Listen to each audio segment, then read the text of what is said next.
Шығыс Қазақстан облысы Жарма ауданы Шар қаласындағы Бариян Тұрсынов атындағы орта мектебінің 7-ші сынып оқушысы Изат Ұлжан. Ұлы Абайдың 175 жылдық мерейтойына орай ақынның 97 өлеңін 2 поэмасын жаттадым. Абай халық жаны мен халық даналығының жиынтық бейнесі.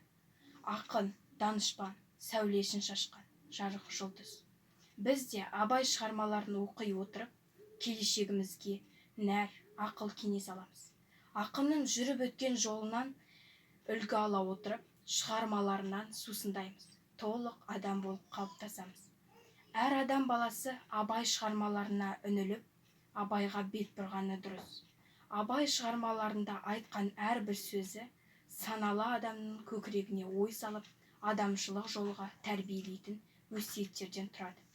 Өлсем, орным қара жер, сыз болмаймы? Өлсем, орным қара жер, сыз болмаймы? Өтірік тіл бір ұялшақ қыз болмаймы?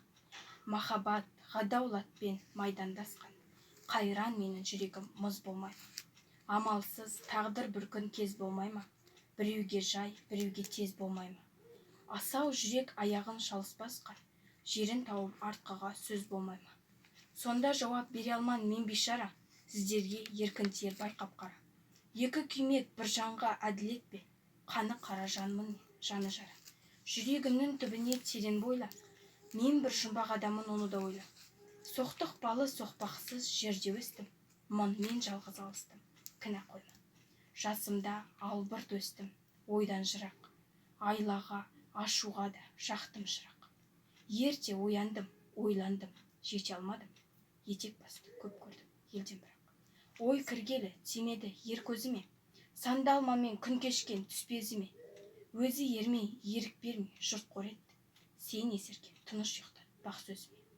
Ішім толған умен өрт, сыртым дүрдей, мен келмеске кетемін түгіндірмей. Өлең шіркін өсекші жұртқа жаяр, сырымды тоқтатайын, айта бермей.